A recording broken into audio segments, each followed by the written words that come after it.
उनको जब सत्ता में रहता है तो उसके बाद केवल अपनी चिंता होती है, न राज्य की चिंता होती है, न आम आवाम की चिंता होती है। और सत्ता से जब दूर जाते हैं तो राज्य की चिंता होने लगती है, लोगों की चिंता होने लगती है।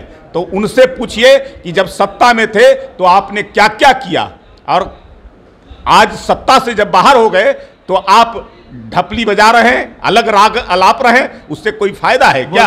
आपने देखा कि विधानसभा के चुनाव में किस प्रकार का माहौल खड़ा किया था, और वो तो सपना देख रहे थे कि मैं मुख्यमंत्री बन गया, लेकिन बिहार की जनता ने उनके सपने को चकनाचूर कर दिया। बिहार इन शॉर्ट्स देख रहे हैं आप, मैं हूं आपके साथ मिराज मलिक। जातीय जनगणना को लेकर बिहार में एक बार फिर से जो है हवा चल चुकी है। हमारे साथ बीजेपी प्रवक्ता प्रेम रंजन पटेल जी हैं। सर, जातीय जनगणना 1 जून को सर्वदलीय बैठक होने वाली है, बीजेपी जाएंगे? अच्छी बात है, होना चाहिए बैठक, और भारतीय जनता पार्टी कभी इसके खिलाफ नहीं रही है। मैं तो पूछ रहा हूं कि 2011 में जाति आधारित गणना हुई थी, उसका प्रकाशन नहीं हुआ। जब सवाल किया गया, यूपीए की सरकार थी, तो उन्होंने कहा कि त्रुटियां थी, उन त्रुटियों के कारण हम प्रकाशित नहीं कर सकते हैं।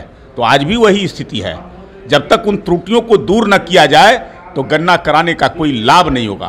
त्रुटियों को निराकरण कर करके और उसके बाद उसका सही तरीके से गणना करा करके प्रकाशन होना चाहिए, सबके सामने आना चाहिए। जब प्रतिनिधिमंडल प्रधानमंत्री के से मिलने गया था, मुख्यमंत्री नीतीश कुमार जी के नेतृत्व में, उस समय भारतीय जनता पार्टी भी उसमें शामिल थी। तो भारतीय जनता पार्टी कहाँ इसके खिलाफ है? भारतीय जनता पार्टी चाहती है कि हो, लेकिन सही तरीके से हो और सही आंकड़ा लोगों के पास आए, ना कि जो है से केवल इसको मुद्दा बनाए, राजनीतिक मुद्दा। बहुत लोग हैं ऐसे, उनकी सरकार थी, यूपीए की सरकार थी, आरजेडी को लोग उस सरकार के समर्थन में थे, उस समय गणना करा करके अप्रकाशित नहीं किए। उसका जो है से जवाब वो नहीं दे पा रहे हैं कि क्यों नहीं कराए। उनको जब सत्ता में रहता है तो उसके बाद केवल अपनी चिंता होती है, न राज्य की चिंता होती है, न आम आवाम की चिंता होती है। और सत्ता से जब दूर जाते हैं तो राज्य की चिंता होने लगती है, लोगों की चिंता होने लगती है। तो उनसे पूछिए कि जब सत्ता में थे तो आपने क्या क्या किया, और आज सत्ता से जब बाहर हो गए तो आप ढपली बजा रहे हैं, अलग राग अलाप रहे हैं, उससे कोई फायदा है क्या? वो तो पूरा जोर दे रहे हैं, और तेजस्वी यादव नीतीश कुमार से मिले हुए थे इस मुद्दे पे। उनका कहना है कि शुरुआत भी होगी तो बिहार से ही होगी। बिहार की जनता को पता है उनके बारे में, उनके सारे कारनामों के बारे में, उन्होंने बिहार के साथ क्या क्या किया है, आम लोगों के साथ क्या क्या किया है, कितने घोटाले किए हैं, कितने जो है से वो अपनी संपत्ति बनाने का काम किए हैं। जब भी मौका मिला है तो अपना और अपने परिवार के लिए काम किए हैं। तो वो क्या बात करेंगे? उनके ऊपर बिहार का भरोसा नहीं है। आपने देखा कि विधानसभा के चुनाव में किस प्रकार का माहौल खड़ा किया था, और वो तो सपना देख रहे थे कि मैं मुख्यमंत्री बन गया, लेकिन बिहार की जनता ने उनके सपने को चकनाचूर कर दिया। उनके ऊपर बिहार की जनता का ना विश्वास है, ना आगे भी रहेगा। वो जो बोलते हैं वो करते नहीं है, उनके बातों पर किसी को बिहार के लोगों को भरोसा नहीं है। सर, कभी कभी ऐसा भी लगता है कि बीजेपी और जदयू का जातीय जनगणना को लेकर बोल अलग अलग है। कोई बोल अलग नहीं है, सीधा है कि गणना हो तो उसको सही तरीके से आंकड़े सबके सामने आना चाहिए, गणना करा करके, और त्रुटियों के कारण प्रकाशन ना हो, लोगों के बीच ना आए।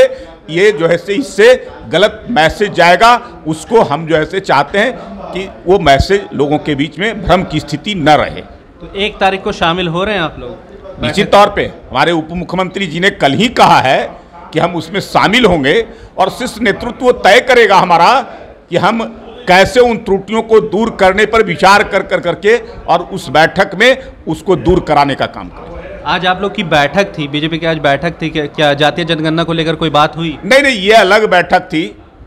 26 तारीख को हमारे प्रधानमंत्री नरेंद्र मोदी जी के नेतृत्व का जो हमारी एनडीए की सरकार है, 8 वर्ष पूरे हो रहे हैं।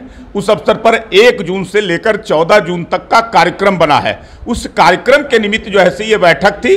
वीडियो कॉन्फ्रेंसिंग के माध्यम से हमारे राष्ट्रीय अध्यक्ष जेपी नड्डा जी का और संगठन महामंत्री बीएल संतोष जी का आवश्यक दिशा निर्देश, कैसे कैसे काम करना है, उस निमित्त बैठक थी। इसलिए इस पर जो है से कोई चर्चा नहीं। मतलब बीजेपी का कहना है कि अगर जातीय जनगणना हो तो सही तौर पे हो, साफ तौर पे हो तो ज़्यादा बेहतर। जरूर, आंकड़े सही तरीके से और सही रूप में लोगों के बीच में आने चाहिए, भ्रम की स्थिति न रहना चाहिए। बीजेपी साथ है एकदम। हम तो कभी विरोध में रहे क्या? जब विरोध में रहना रहता तो प्रधानमंत्री के प्रतिनिधिमंडल जब मुख्यमंत्री के नेतृत्व में मिलने गया तो साथ साथ थे, उसमें कहाँ जो ऐसे हम बाहर थे, साथ साथ थे। हर जो ऐसे बैठकों में या हर कोई ऐसे निर्णय हुए हैं, उस निर्णय में भारतीय जनता पार्टी का साथ और समर्थन रहा है। देखिए, हमारे साथ बीजेपी प्रवक्ता प्रेम रंजन पटेल जी थे। इनका साफ तौर पे कहना है कि अगर जातीय जनगणना हो तो सही आंकड़ों के साथ हो और बिल्कुल साफ तौर पे हो। इसी तरह की खबरों के साथ हमारे साथ जुड़े रहें। तब तक के लिए आपका बहुत बहुत धन्यवाद।